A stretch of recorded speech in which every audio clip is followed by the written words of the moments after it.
The following is a special presentation of Tony Kurre Radio. Hey, good morning. It is the Kurre and Klapow show here on, we do Facebook Live once a week on a Thursday, but we also run the show as a podcast on the Tony Kurre Radio Podcast Network. We're available on every major industry, and of course we have well over, I think we have like 1,200 shows now.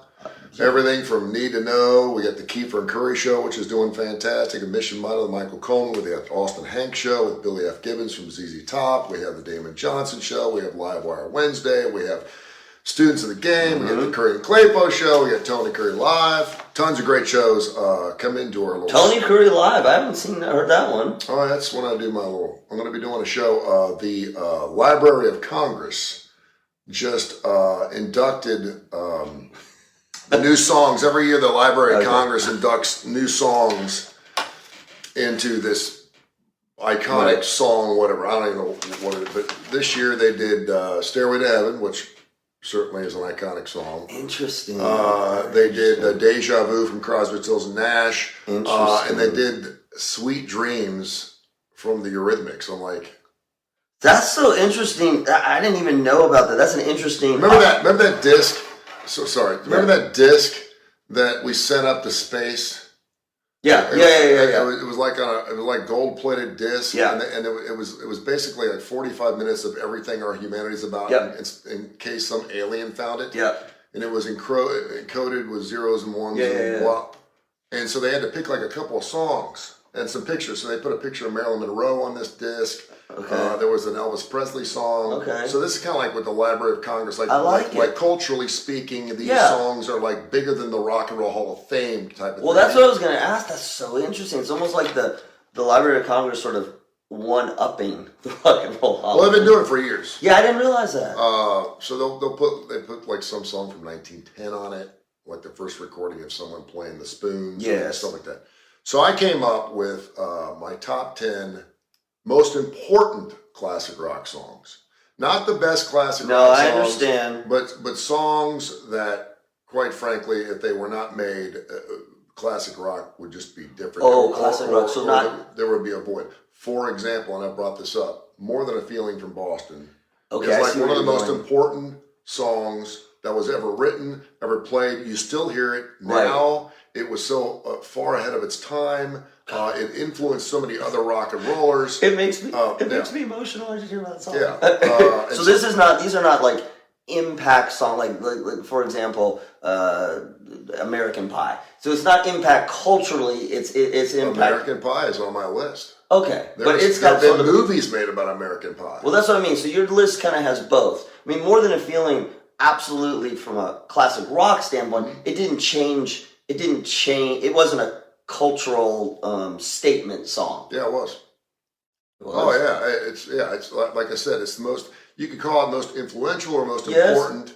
Not the best, but classic rock is different because it is inclusive to that genre. What else is in there? Stairway to Heaven would be on there, and of course the. Do you have Journey? Anything from Journeys? No. Okay. I'm just trying. Okay. Freebird.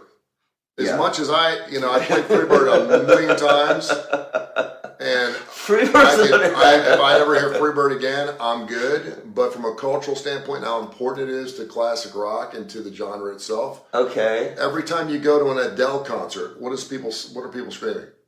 Freebird. Why? Everyone does it. And I've been to Barry Manilow concerts, and people are like, Freebird!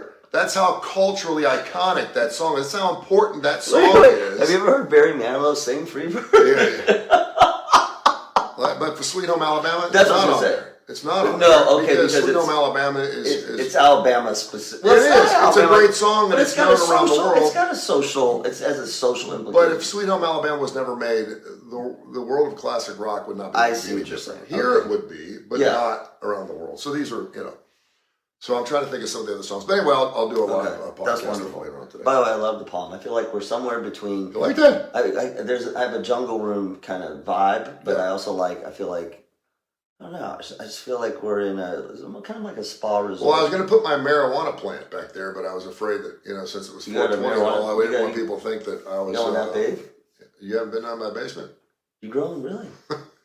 You got a dispensary license? No. Medical? I Just a joke. Yeah, it's just a joke. Ha ha ha. Joke. If you want to smoke the devil's lettuce during a break, you possibly can. Can you smoke palm? You can smoke whatever you want. Oh, it is 420. It is. 420 today. Thank you. My friends in California are celebrating. You know what insurance I heard this. costs? Did you hear that coming in? Yeah. Like $10,000 a year, because if federally it's still illegal, right? But there are like 22 states where you can recreationally now smoke marijuana. And so these places, whether they're licensed or not, need insurance. Right. With the dispensaries and the growing is what you're talking about. Yeah, the dispensaries. Exactly. They equate it to the same as saying insuring someone's legs or insuring Celine Dion's voice. Yeah. It's one of those insurance policies that you're going to pay out the nose for, but you're going to make some serious jacks. Have you been, you don't travel that much, but have you been recently to any states? Thinking like North Carolina when we were in Asheville. I'm thinking like when I've been in California. You've been to states where it's legal? Yeah. Recently? We were up in, is it legal in Tennessee? Because I smell red. That's what I was going to say. You go to, we were in Southern California. You walk down Beale Street. Yeah. It was like, whoa. Isn't that interesting? I find that so interesting. Like we were in Asheville, it was the same sort of thing. Yeah. Where, you and I grew up when it was illegal, but it was prevalent enough that where there was a concert. Yeah. Right, you go, oh, But it is such a strange thing for me. Jules is the same way. My kids are different because they're more used to it. Yeah. I round a corner in a public place and I smell it, and my first thing, and then I realize, okay, I'm in the entire city smells like it. Yeah. They got to work on that though. I get the gummies thing, but like pot stinks. It doesn't smell. It doesn't smell like a good cigar. It doesn't smell. It smell. I mean, it's cigarette plus. It smells a lot better than a cigarette. Yeah, but it doesn't smell good. Unless you're getting like skunk weed or something. No, not skunk. I'm talking about skunk weed. It smells like pine sol, dude. It smells like pine trees. Yeah. No. Oh yeah. Okay. Not the cities that I've been to. I heard the Jim Stafford song yesterday, Wildflower Weed. You heard that song? Yep. Remember that? Where they found the weird looking weed and they started smoking it, and the law came and burned all their plants down. He said it's a good thing we're sitting on this big bag of seeds. Yep. Yeah. Happy 420 if that's your thing. Okay. You know what? I never. You didn't partake? No, I mean, if when I saw Pink Floyd down at Legion Field, one was you're Pink Floyd, you kind of have to. Yeah, you kind of have to do that. Oh, Comfortably Numb is one of my songs on that top 10. Oh, is it? Okay. If that's your bag, man, if that's what you want to do on the 420, I know a lot of people celebrate today. Well, let me tell you, I'm scared, dude. Let me just tell you something. Okay, here we go. I love when you do this because you take off your glasses. You put your head back. This is going to be a Tony Curry old man. There ain't a whole hell of a lot I haven't done. I know. You're right. Much more than me. I haven't been with a guy, and that'll never happen because I'm not a homosexual. Okay. I have no, but I've tried just about. I've jumped out of airplanes. Yeah, I've done everything. I've pretty much tried. I've ridden bulls. I've tried just about everything out there. And I understand that we live in a free world and a free society, but we have to stop thinking that people can handle themselves in this country. Because we can't. We want to say, well, just because we legalize marijuana doesn't mean people are going to abuse it. But they are. I heard a FanDuel commercial yesterday, and there were 10 seconds of $1,500 in free bets, and the last 50 seconds is all about if you have a gambling addiction. We are. So it's like you can eat all the cookies you want, but if you eat too many, call this 1-800. So help you. Okay. If you're selling something, but you have to have a disclaimer, it's cigarette packs of cigarettes. If you have to have a disclaimer on your product by saying if you take too much of this, here's where you need to call because you have a problem. That should tell you we're going to have a problem. We don't do that with drink responsibly. Okay. So here's the problem, or here's the challenge. We just have to bring. Yeah, in a free world, we're everything in moderation. We're all, but we can't moderate. Well, but that's 35% of us are fat as shit because we can't moderate. We can't stop eating Big Macs. But here's that's fine. And I'm not saying get rid of those things. Right. I'm just saying that we have to stop pretending that people know how to live moderately. No, but here's because they can't. Okay. The COVID thing. The whole COVID thing. Everyone said, well, there's shots out there. I know. But, and all we had to do is get a shot. But stop. You're not thinking like, you're not thinking broad enough. So I agree with everything you said, except if you take everybody, take the entire population. Yeah. Within the entire population, maybe with the exception of obesity, because of 50%. No, with the entire population, more people than not are able to do all the things you said in moderation. I would agree. I would totally agree. But 70% of the people doing the right thing means 30% of it aren't. That is a huge number. Why do you think people like me are well, 5%? I know. This is why people like me and health promotion and mental health. Or the majority of the people don't even want to indulge in whatever that is, whether it's overeating, smoking dope, or drinking too much. So a lot of people. Well, listen, I'm going to throw up. And you know why? Why?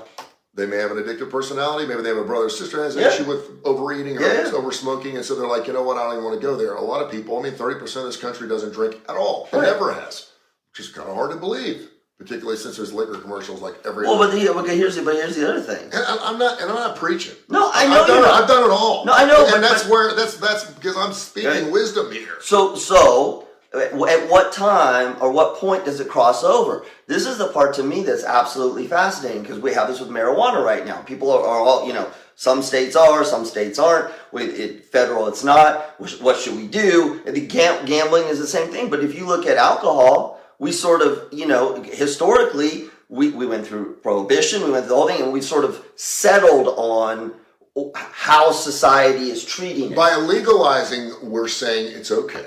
Right? Yes. Okay. It is. So if something's legal, it's okay. It's okay. Right? Right. So cigarettes are okay. And we're assuming that when you go into a bar, you're not going to have 25 Jack and Cokes. Absolutely. That you're going to have 2 or 3 and be on your way so you can drink and you don't have to worry about drinking and driving, this kind of things, or become an alcoholic. Right. But we know that in this society of excess, we can't do it. Many people can't. No. Temptation is there. We're weak. Right. We're weak. Well, no, but not everybody is. No, but a huge percentage of us are. So what should we do? Can't shut it down. We could. Again, marijuana is the great example. I'm 54 years old. Yeah. I told you this. I remember when I was in 7th or 8th grade. I think it was 7th grade. Yeah. We had to write a position paper. No, the point. And we were talking about legal. That's what I'm saying. But the whole idea of people saying, well, if we don't do it, then people are going to find a way to do it anyway. Well, that's true. Well, they are, but the ramifications of being caught doing something that are illegal then are certainly a lot different. Let me ask you something. If all of a sudden we said it was okay to drink and drive. No, but we wouldn't, because we know that by definition, the moment that you've ingested alcohol, your driving ability is impaired. Well, so that's why we have cell phone laws, because that's right. That's exactly or sleep laws. Exactly. That's why truckers can't drive. But that's exactly. So that's that's what I'm saying. I'm not trying to ruin this party. But what I'm saying is, if you wanted to smoke dope, you could smoke dope before it was legal.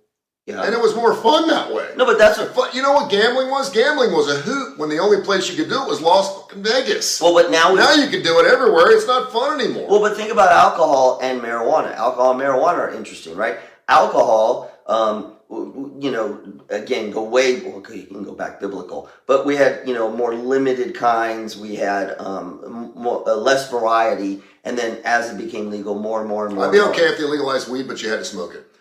Versus what? Gummies and everything else. Why? Marijuana brown. Because first of all, it's definitely being proposed and promoted to a younger audience. Oh, absolutely.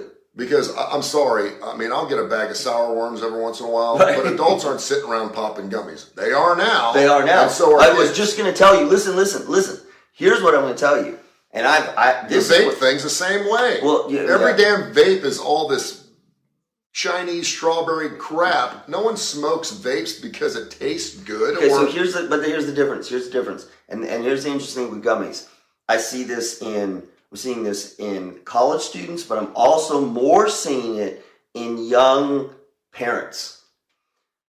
Parents who've got kids running around driving them absolutely bananas. They're 2, 3, 4, 5 years old. Yeah. Parents who were like in their late 20s to early 40s. Mm-hmm. It used to be, I need a glass of wine. Yeah. We got to sit down and have a glass of wine. And maybe even a drink. If you live in Kentucky, it's have a drink. Yeah. But, have a glass of wine. Now, Pop an anxiety gummy. yeah. Well, it's not an anxiety gummy, right? Mm-hmm. It's... I've got 2 friends of mine that walk around with gummies in their pocket. Yes. This is not Nicorette. Right. They're popping gummies during the day. So, and they'll tell you, is it different, right? So let's... And they love it. Well, let's take one step further. If you're using it in that way, and obviously it's legal in certain states and it's much easier, is that different than like Klonopin or Xanax? Right? I mean, those are prescription and it's different, but people are using them in the same way. It's a huge difference. I mean, it's prescribed. But they're using it in exactly the same way. And it's a controlled substance. Marijuana is not a controlled substance. It's readily available wherever you want to go. Amsterdam had it right. I mean, I was in Amsterdam 20 years ago. My kid was They were in like, Amsterdam. you do your thing, but boy, if you get caught selling it or doing anything else, you're going to prison for the rest of your life. Right. Yeah. Right. And they've been doing it for years. All right, there's our 420 rant. Okay. But I don't want to seem like, Tony Curry. No, Tony Curry telling me about it. No, I'm not. You do whatever you want. I'm just telling you, we're weak. We're weak. Yeah. Yes. And then when you were told it's okay and it's legalized, that's why I always said we don't need to legalize gambling or marijuana because you can still do it whenever you want to do it. But by sitting, I had a friend of mine the other day was asking me about my son. Does he smoke dope? I said he better not. He's 18. He's like, does he smoke? I said, hell no, he doesn't smoke dope. I said, I will kill him if he starts smoking dope. Now, when he gets old enough and he's 25 and he's 18 years old, but when he gets old enough to understand the ramifications of that, but now, no. I see too many kids. I've got too many friends that have kids that are 16, 17, 18 years old who are vaping and smoking dope, and they're not in a They ain't going to sweat. It's too young. It's too early. All right, we're going to take a break. Yeah, we're going to take a short break, and then we're going to get into something very light. We're going to talk about shootings. I'm going to tell you about the time I almost got a bullet in my head. Never tell you that story? No. Oh, it's going to Of all the stories you told me, you never told me that. So we had 2 cheerleaders get shot because they went up in with the wrong car. We had a kid who rang the wrong doorbell, got shot. We had a woman. Right. What was the other one? She pulled the wrong driveway. And then the one I sent you, the little girl was chasing a basketball. Got her parent. Yeah. We're not talking about that. Oh, that's going to be good. Kurre and Klapow right here on TKR. This has been a special presentation of Tony Curry Radio.